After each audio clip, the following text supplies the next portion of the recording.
오늘 하나님 말씀은 창세기 47장 7절부터 10절에 있는 말씀입니다. 창세기 47장 7절부터 10절까지 있는 말씀입니다. 요셉이 자기 아비 야곱을 인도하여 바로 앞에 서게 하니 야곱이 바로에게 축복하며 바로가 야곱에게 묻되 내 연세가 얼마뇨? 야곱이 바로에게 고하되 내 나그네 길의 세월이 130년이니이다. 나의 연세가 얼마 못되니 우리 조상의 나그네 길의 세월에 미치지 못하나 험악한 세월을 보내었나이다 하고 야곱이 바로에게 축복하고 그 앞에서 나오니라. 기도합니다. 아버지 하나님 감사합니다. 하나님의 사람으로 축복할 수 있는 권세, 이것이 바로 하나님께서 우리에게 주신 특별한 축복인 줄로 믿습니다. 만나는 사람마다 주의 이름으로 축복하는 저희들 되게 도와주시고, 그래서 하나님의 축복이 우리를 통해서 온 세상에 선포될 수 있도록 도와주시옵소서. 오늘도 말씀을 통해서 저희들을 축복하시고 교훈하시고 도전해 주시옵소서. 예수님 이름으로 간절히 기도하옵나이다. 아멘.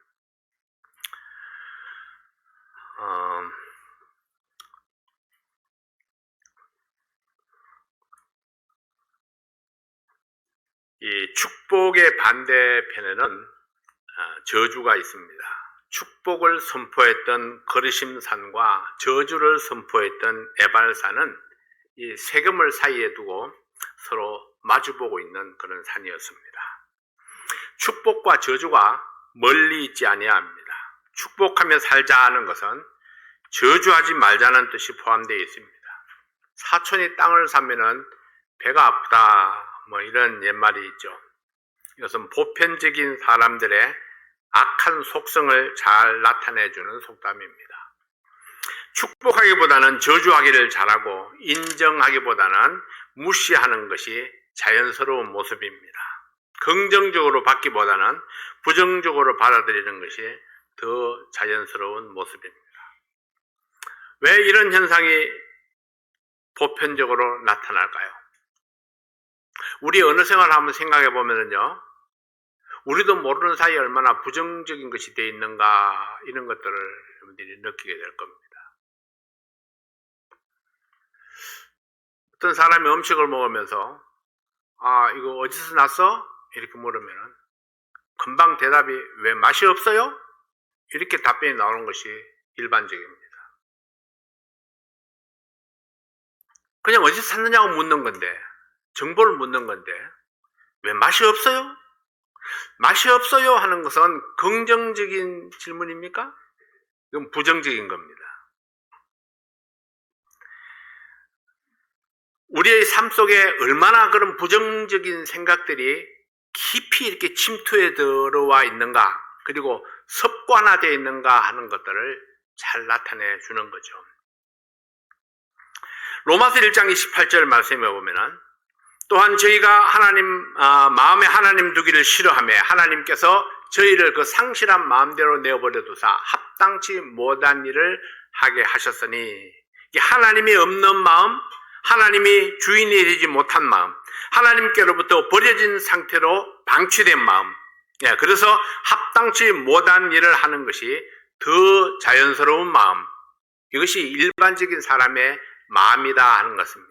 그래서 특별한 사람이 아닙니다. 우리가 구원받아서 새롭게 돼가지고 훈련되어지지 아니하면은 모든 사람들이 다 이런 모습이 될 수밖에 없습니다. 저희가 마음에 하나님 두기를 싫어하며 하나님께서 저희를 그 상실한 마음대로 내어버려 두었다고 했습니다. 그래서 합당치 못한 일을 하게 했다. 그러나 우리는 그 보편적인 사람들과는 다르게 살아야 합니다. 왜냐하면 우리는 하나님의 자녀로 거듭난 사람들이니까요. 저주하지 말고 하나님의 이름으로 축복하자. 이 부정적으로 생각하지 말고 긍정적으로 받자. 잘 되는 사람을 보면은 진심으로 축하해 주자. 축복하며 살기 위해서는 특별한 능력이 필요합니다. 그 능력은 나의 열심이나 배움으로 얻어지는 것은 아닙니다. 그것은 하나님의 은혜로 주어지는 것입니다. 하나님께서는 모세의 생애를 통해서 축복하는 삶으로 바뀌어가는 과정들을 보여줍니다. 모세가 40살이었을 때에 성경은 다음과 같이 소개합니다. 사도행전 7장 23절 24절 말씀에 보면은 모세가 애굽 사람의 학수를 다 배워 그 말과 행사가 능하더라. 나이 40이 되매 그 형제 이스라엘 자손을 돌아볼 생각이 나더니 능력과 비전, 뚜렷한 목표, 그리고 내 민족을 위해서 자기의 모든 것을 희생할 열정도 있었습니다. 능력과 비전과 목표와 열정과 헌신이 중요합니다. 근데 세상 일이라면은 이것으로 충분합니다. 그러나 하나님의 사람으로 쓰임받기 위해서는 무언가 부족한 것이 있었습니다. 하나님의 눈으로 볼 때에 뭔가 더 필요한 것이 있었다는 거죠. 그래서 하나님께서는 그 즉시로 모세를 쓰지 아니하고 모세를 또 다른 훈련장으로 인도를 했습니다. 모세는 미디안 광야에서 또 다른 40년 동안 이들의 양무리를 치면서 목자의 훈련을 받게 됩니다. 목자의 훈련이라는 것은 무엇입니까? 양떼를 이끌고 양떼를 먹이고 그리고 그 양떼를 위해서 싸우고 희생하는 그런 목자의 삶을 보여주고 있는 것입니다. 40년 목동 생활을 통해서 누군가를 이끌고 간다는 것이 얼마나 많은 인내가 필요한지를 깨닫습니다. 그리고 어떤 희생이 필요한지 경험했습니다. 목동 생활 40년이 지나갈 무렵에 하나님이 다시 모세에게 나타났습니다. 그리고 사명을 주셨습니다. 애굽에 가서 내 백성을 이끌어내라. 축복의 사명입니다. 내 백성들에게 자유를 주고 축복을 베풀어라 하십니다. 그러나 모세는 그때는 부정적인 태도를 취합니다. 나는 못합니다. 난 못 갑니다. 자, 40세 때에는 무엇이든지 내 민족을 위해서 희생하고 뭐든지 할 것처럼 그렇게 이야기했었는데 40년을 더 훈련받고 나서 80세가 되어서는 못한다고 뒤로 물러납니다. 40살 때는 자신감이 넘쳤는데 80살 모세는 그 자신감이 없어진 것입니다. 왜? 나이가 들어서일까요? 아니요. 훈련을 통해서 그가 깨달은 것은 내 능력으로는 할 수 없다는 것을 깨달은 겁니다. 내 능력으로는 할 수 없다. 팔팔할 때는 뭐든지 할 것 같았는데 이제는 내 힘으로 할 수 있는 것이 아무것도 없다. 그래서 하나님은 모세에게 자신감을 주기 위해서 하나님의 능력을 그에게 보여주기 시작을 합니다. 모세의 손에 있는 지팡이를 가지고 기적을 보여주셨습니다. 죽어서 말라버린 나무 지팡이가 생명을 얻고 뱀이 되어서 기어갑니다. 그리고 그 뱀의 꼬리를 잡았더니 이제는 다시 지팡이로 변했습니다. 모세는 이 지팡이에서 하나님의 능력을 보았습니다. 내 힘으로는 안 되지만은 하나님의 능력이 나와 함께 하시면은 하나님이 나와 함께 하시면은 될 수도 있다 하는 그런 자신감을 드디어 얻게 되었습니다. 하나님께서 모세에게 필요했던 것이 바로 이것입니다. 하나님이 함께 하시면 하나님이 도우시면 무엇이든지 내가 가능해진다. 그러나 내 힘으로는 내 능력으로는 안 된다 하는 것. 이 일 후에 모세의 모습은 두려움 대신에 자신감이 넘칩니다. 40살 때의 자신감과 80살 때의 자신감은 겉으로 나타나는 현상은 비슷할지라도 그 출처가 전혀 다릅니다. 40세의 자신감은 자기 자신에게서 나왔다면 80세의 자신감은 하나님께로부터 온 것입니다. 출애굽기 4장 20절에 보면은 모세가 그 아내와 아내들을 나귀에 태우고 애굽으로 돌아가는데 하나님의 지팡이를 손에 잡았더라. 왜 하나님의 지팡이를 손에 잡았다는 것을 강조했을까요? 바로 하나님의 능력을 손에 잡았더라 이런 이야기입니다. 하나님의 능력을 잡고 애굽으로 가는 것입니다. 모세가 바로왕을 찾아갈 때에는 너무나 당당했습니다.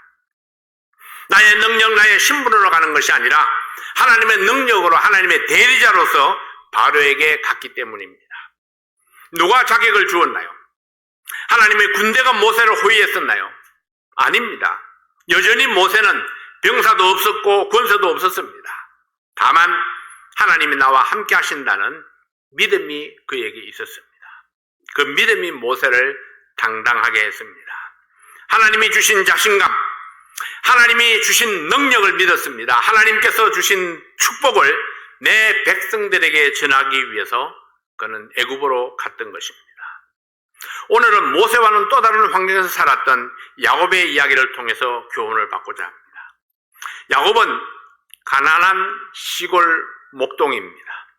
7년의 긴 흉년으로 인해서 먹을 양식조차 없었습니다. 나이는 아까 말씀드린 대로 이제 130세, 연세가 지긋한 나이가 되었죠.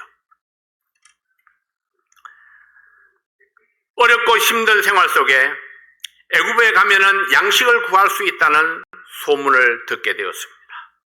야곱이 아들들을 보내서 양식을 구하는 중에 요셉의 생존 소식을 듣게 됩니다. 요셉의 초청으로 온 가족들을 데리고 애굽으로 가서 바로 왕을 만나게 되었습니다.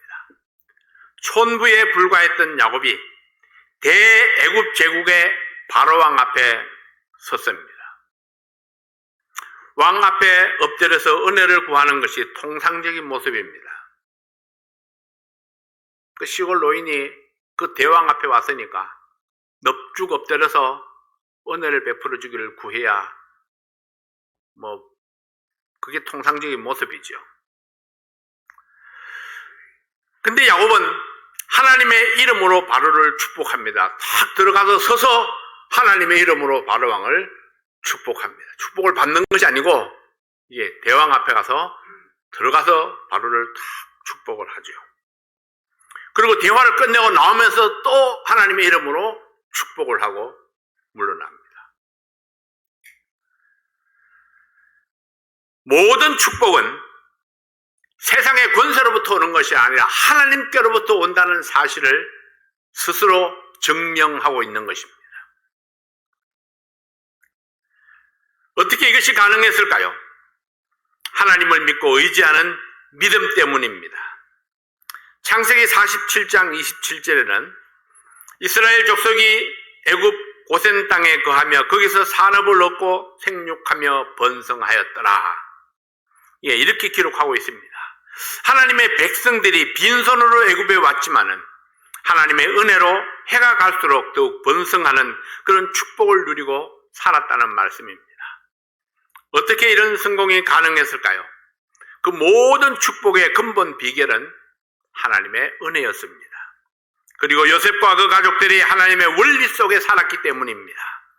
우리는 오늘 본문을 통해서 성공적인 삶의 원리를 발견할 수 있습니다. 첫 번째로 변하지 않는 신앙을 지켜라 하는 겁니다. 변함없는 신앙, 어떤 상황, 어떤 조건에서도 변하지 않는 그런 신앙을 지키라 하는 거죠.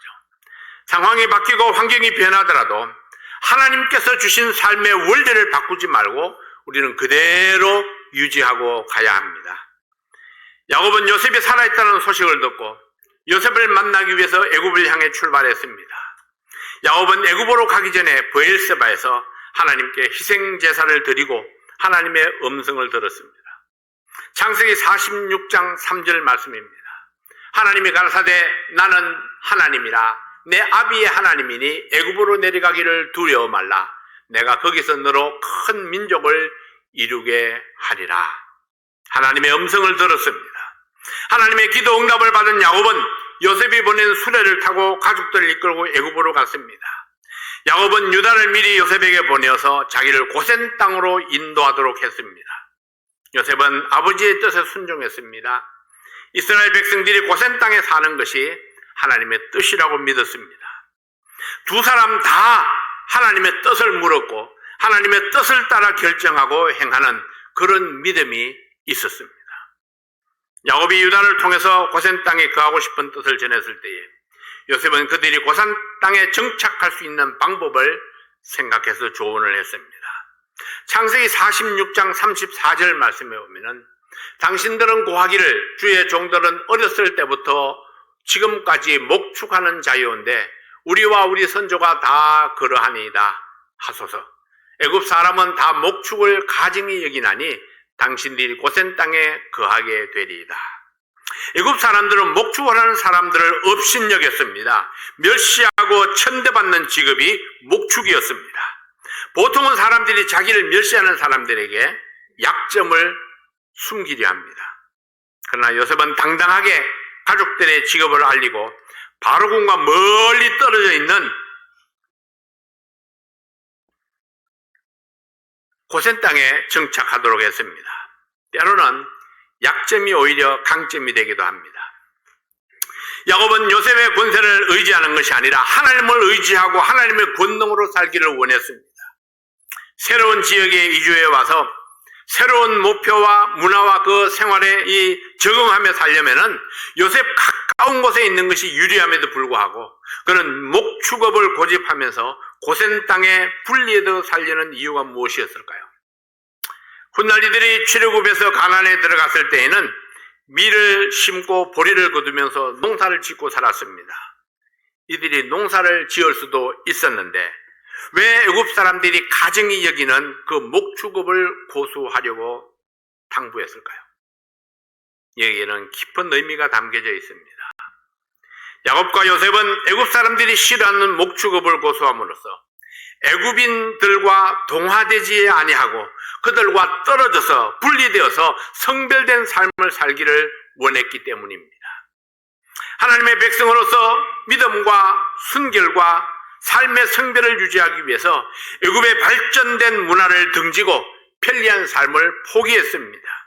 어렵고 힘들지라도 목축업을 하면서 외진 곳에 떨어져 살고자 했습니다. 야곱의 관심은 얼마나 풍족하게 사느냐에 있지 아니했습니다. 얼마나 편안하게 사느냐에 있지 아니했습니다. 얼마나 누리며 사느냐에 있지도 아니했습니다. 어디에 살든지 무엇을 하며 살든지 그들에게 있어서 가장 중요했던 것은 하나님께 대한 신앙을 지키는 것이었습니다. 오염되지 아니하고 순결하고 성빈된 삶을 유지하는 것이었습니다. 결과적으로 보면은 애굽의 모든 백성들이 기근 때문에 밭을 팔고 심지어 몸까지 팔아서 다 바로의 노예가 되지만은 목축업을 하는 야곱의 가족들은 안전했습니다. 훗날 최후급 시에 애굽의 전역에 하나님의 재앙이 임했지만은 이스라엘 백성들이 살았던 고센 땅은 재앙을 피할 수 있었습니다. 이것은 물론 지역 때문은 아닙니다. 하나님의 말씀에 순종하는 믿음 때문에 마지막 재앙까지 피할 수가 있었습니다. 같은 시대 같은 하늘 아래 살았지만 완전히 분리된 삶을 살았기 때문에 하나님의 돌보심과 축복이 있었던 것입니다. 사는 곳이 바뀌고 환경이 바뀌어도 하나님을 향한 신앙은 변치 아니했습니다. 이것이 이스라엘 백성들이 하나님의 축복을 받은 비결입니다. 환경과 여건이 어려워져도 불평하고 원망하는 대신에 우리는 하나님의 이름으로 축복하며 살아야 합니다. 두 번째로 신앙의 정체성을 인식하라는 겁니다. 세상에 살지만은 똑같이 하루 세끼 밥 먹고 같은 하늘 아래 살지만은 하나님의 백성이라는 자기 정체성을 잊지 말아야 합니다. 애굽에 도착한 야곱이 드디어 요셉을 만났습니다. 야곱이 얼마나 감개무량했는지 모릅니다. 서로 부둥켜 안고 한참을 울었습니다. 이제는 죽어도 여한이 없다. 내 소원을 다 이루었다고 야곱이 말합니다. 야곱의 모습이 어땠을까요? 일정한 거처도 없었고 천막을 치고 유목 생활을 했었습니다. 흉년으로 인해서 먹고 사는 것이 힘들었습니다. 말할 수 없는 고난과 역경 속에 살아왔습니다. 볼품없는 130세의 노인이었습니다. 그러나 바로왕 앞에 선 야곱은 너무나 당당했습니다. 그는 결코 바로왕에게 은혜를 구하지 아니했습니다. 오히려 하나님의 이름으로 바로왕을 축복했습니다. 가진 재물도 없었고 권세도 없었고 자랑할 만한 아무것도 없었지만은 어떻게 이처럼 당당할 수 있었을까요? 그것은 하나님을 믿는 신앙 때문이었습니다. 야곱은 하나님의 사람으로서 정체성이 뚜렷했던 사람입니다. 어떻게 살 것인가에 앞서서 나는 누구인가에 대한 정체성이 확립되어야 합니다. 왜냐하면 내가 누구인가에 따라서 어떻게 살 것인가가 달라지기 때문입니다. 농부는 농부처럼 삽니다. 농부는 농사일을 감당할 수 있도록 음식을 먹습니다. 농부가 양복을 입고 들여나가지 않습니다. 농부는 고급 승용차를 타고 논밭에 다니는 것보다는 경운기나 트랙터를 몰고 다니는 것이 어울립니다. 거지는 거지의 옷을 입습니다. 거지가 깨끗한 양복을 입고 구걸을 하면은 구걸이 되지 않습니다. 거지에게 걸맞는 음식을 먹습니다. 거지들은 결코 정치적인 웅변을 하지는 않습니다. 페인팅을 하는 사람들은 자기 옷에 페인트가 묻어 있는 것을 부끄럽게 여기지 아니합니다. 네일을 하는 사람들은 손톱 발톱에 특별한 치장을 하는 것을 당연하게 생각을 합니다. 세탁소를 하는 사람들은 언제나 옷이 깨끗하게 잘 다려져 있습니다. 자, 우리의 외모 자체가 나를 나타내고 선전하기 때문에 그러하죠.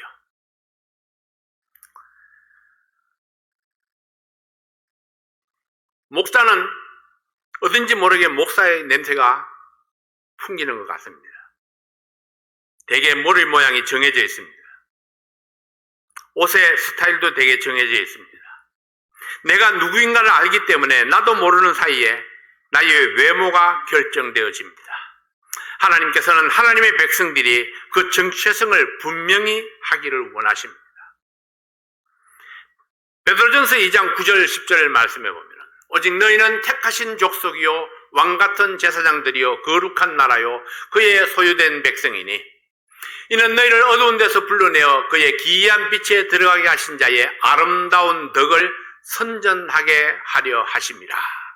너희가 전에는 백성이 아니더니 이제는 하나님의 백성이요 전에는 긍휼을 얻지 못하였더니 이제는 긍휼을 얻은 자니라. 택하신 족속이요 왕같은 제사장들이요 거룩한 나라요 그의 소유된 백성인 그리스도인들에게 하나님께서 원하시는 모습이 있습니다. 하나님의 백성이기 때문에 하나님의 백성다운 삶을 살기를 원하십니다. 옷 입는 것에 차별화를 원하십니다. 외모에도 차별화를 원하십니다. 말하는 것에 차별화를 원하시고 가치관의 차별화, 우선순위의 차별화를 원하십니다. 왜냐하면 이전에는 아니었던 우리가 이제는 하나님의 거룩한 백성이 되었기 때문입니다. 사도 바울은 이방 세계에 세워진 교회들에게 편지를 보낼 때마다 그 서두에 빼놓지 아니하고 표현하는 말이 있습니다. 로마에 사는 성도들에게, 고린도에 사는 하나님의 백성들에게, 빌립보에 사는 성도들에게, 비록 로마, 빌립보, 고린도라는 그런 세상에 살지만은 하나님의 백성이며 거룩한 성도로서 구별된 삶을 살아야 한다는 사실을 강조하고 있는 것입니다. 사랑하는 성도 여러분, 여러분은 자신이 누구인지 분명히 알고 있습니까? 내가 속한 나라, 내가 속한 가정, 내가 속한 내 교회를 아십니까? 내가 하나님의 백성으로서 정체성이 분명할 때에 하나님의 이름으로 행하며 하나님의 이름으로 축복할 수 있습니다. 내가 하나님의 사람으로 그렇게 당당하게 살아가야 내가 하나님의 이름으로 누군가를 축복할 수 있는 것입니다. 그래서 우리는 어느 집에 가든지 무엇을 위해서 기도합니까? 남의 집에 가서 나의 건강을 위해서 기도하는 사람은 없을 거예요. 가면은 그 가정을 위해서 기도하는데 그 가정에 축복을 주시도록 기도합니다. 복을 빌어주죠. 만약에 그 사람이 복을 받을 자격이 없으면은 내가 빈 그 복이 나에게로 돌아온다고 했으니까 우리는 믿을 것이 아무것도 없습니다. 아무리 미운 사람이라 할지라도 저 사람은 복 받을 자격이 없다고 생각되는 그런 사람이라 할지라도 내가 가서 축복을 빌어주는 것은 그것이 하나님의 뜻입니다.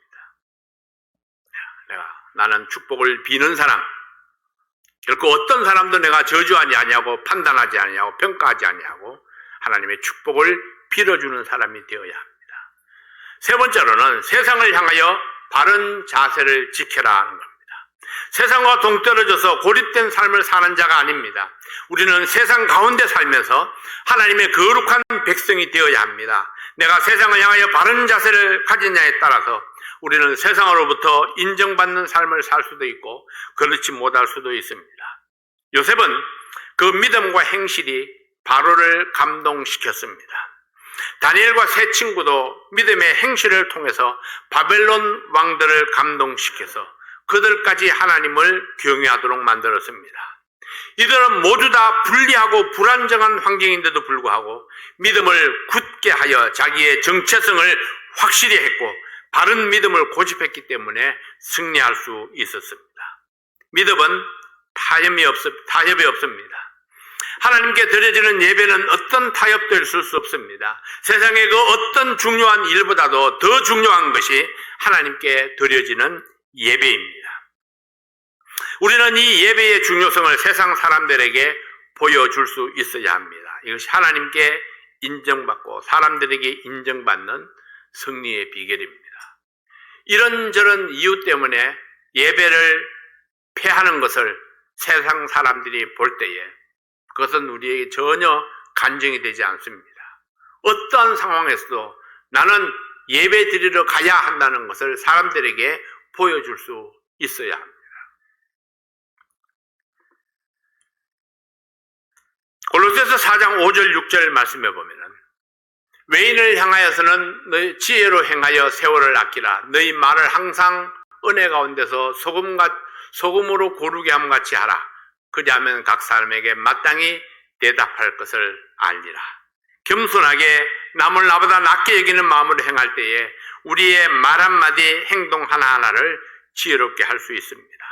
세상 정부에 대해서도 바른 자세를 가져야 합니다. 모든 권세는 하나님께로부터 온다고 했습니다. 비록 바르지 못한 정치인이 있고 바르지 못한 정치인 것처럼 보여도 보이는 것이 전부가 아닙니다. 무엇이 진실인지 분간하기 어려울 때가 많습니다. 하나님의 해답은 무엇입니까? 정치인은 정치인에게 맡기고 우리는 하나님의 백성으로 자세와 태도를 지켜야 합니다. 우리가 할 수 있는 최선은 좋은 사람을 선택해서 투표하는 것입니다. 그리고 그들을 위해서 기도하고 하나님의 응답을 지켜볼 뿐입니다. 내가 그렇게 기도하고 뽑았는데 정치를 잘못한다. 그럼 내가 할 수 있는 것은 하나님 앞에 기도하는 것입니다. 하나님, 저 사람의 마음을 바꾸어 주십시오. 저 사람의 주변에 있는 사람들도 바꾸어 주십시오. 그래서 그들이 올바른 정책을 세울 수 있도록 도와주십시오. 우리가 할 수 있는 최선이 바로 이것입니다. 내가 아무리 횃불을 들고 주먹을 불끈 쥐어도 그 사람 변하지 않습니다. 다만 하나님께 기도하면은 하나님은 어떤 사람도 바꾸어 놓을 수 있습니다. 하나님은 어떤 상황도 바꾸어 놓을 수 있습니다. 하나님은 어떤 환경도 바꾸어 놓을 수 있습니다. 그러므로 기도가 최고의 힘입니다. 세상을 향해서 우리의 바른 자세, 우리가 그들을 위해서 하나님의 축복을 빌어주는 것입니다. 그들이 하나님의 축복 속에 있으면은 하나님의 뜻이 그들 가운데 이루어질 것이기 때문입니다. 네 번째로 축복하며 살아라. 요셉의 형제들이 먼저 바로를 만나고 난 후에 요셉은 야곱을 바로에게 인도했습니다. 야곱은 바로에게 들어가자마자 바로를 축복했습니다. 그리고 나올 때도 또다시 바로를 축복하고 나왔습니다. 창세기 47장 10절 말씀에 보면은 야곱이 바로에게 축복하고 그 앞에서 나오니라. 비록 이 애굽 땅에 살게 되었지만은 대애굽 제국을 다스리는 임금을 당당하게 축복하는 야곱의 모습, 이게 세상 속에 살고 있지만은 하나님의 사람으로서 세상 주관자를 축복하는 그런 당당한 모습, 이것이야말로 우리 그리스도인의 정체성입니다. 야곱이 남보다 잘나서 축복할 수 있었습니까? 야곱은 수많은 실수와 실패를 경험하며 살았던 사람입니다. 그럼에도 불구하고 야곱이 바로를 축복할 수 있었던 것은 복의 근원이 되리라 하신 하나님의 말씀을 믿었기 때문입니다. 그는 하나님을 의지하는 믿음으로 축복하는 삶을 살았습니다. 우리는 하나님께 소유된 백성이기 때문에 하나님을 의지하고 복을 빌어줄 자격이 있습니다. 저주하는 삶에는 행복이 없습니다. 누군가를 미워하면서 원망하면서 내 마음속에 기쁨이 넘칠 수는 없습니다. 원망하는 대신에 미워하고 저주하는 대신에 복을 빌어주는 사람이 될 때에 우리의 마음이 풍성한 사람이 될 수가 있습니다. 우리는 그렇게 이야기하죠. 그런 사람을 어떻게 내가 축복할 수 있습니까? 나는 할 수 없습니다. 그래서 내가 하나님을 의지합니다. 하나님의 이름으로, 하나님의 능력으로 축복합니다. 머리에 손을 얹고 축복하는 기도만이 축도가 아닙니다. 어떤 사람을 만나도, 어떤 사람을 생각해도 우리는 축복하는 사람이 되어야 합니다. 하나님의 자녀로 거듭나서 하나님의 백성이 되면은 누구든지 하나님의 이름으로 복을 빌어줄 수가 있습니다. 손을 들고 목사가 기도하는 것만이 축복 기도가 아닙니다. 거룩한 백성이 되어서 하나님께서 주실 복을 믿고 기도하면은 하나님의 축복이 그대로 전달될 것입니다. 나의 외적 상황이 어떠하든지, 나의 경제적 상황이 어떠하든지, 나의 사회적 신분이 어떠하든지 하나님의 거룩한 자녀로 거듭난 확신과 믿음이 있으면은 주의 이름으로 복을 빌어줄 수 있습니다. 여러분은 하나님의 택하신 거룩한 성도가 되었습니다. 내 주변 상황이 어떻게 변하든지 하나님을 향한 내 믿음의 자세를 지켜야 합니다. 여러분 하나님의 백성으로서 긍지와 자부심을 가지고 계십니까? 하나님의 거룩한 자녀로서의 정체성을 확신하고 있습니까? 오늘도 누군가를 생각하며 축복하는 삶을 사시겠습니까? 비록 내 주변에 미움의 대상이 되어 있는 사람이 있을지라도 그럼에도 불구하고 그를 위해서 복을 빌어주는 성도들이 되시기를 바랍니다. 매일매일 축복하며 살아가는 성도들에게 동일한 축복을 주시는 하나님을 믿으시기 바랍니다. 축복하는 사람이 복을 받습니다. 기도하겠습니다. 아버지 하나님 감사합니다. 하나님께서 우리에게 주신 놀라운 축복과 능력 가운데 하나는 바로 다른 사람을 축복할 수 있다는 것입니다. 내가 만나는 사람들을 축복하며 하나님의 축복이 그와 나에게 함께 임할 수 있도록 도와주시옵소서. 아버지 하나님, 우리의 환경 속에 내가 축복할 수 없다고 생각하는 사람, 좋아하지 않는 사람, 마음에 들지 않는 사람이 수없이 많이 있을지라도 그럼에도 불구하고 우리는 하나님의 말씀을 따라서 하나님께서 주신 신앙을 따라서 우리가 하나님의 이름으로 축복하며 살아가는 저희들 되게 하여 주시옵소서.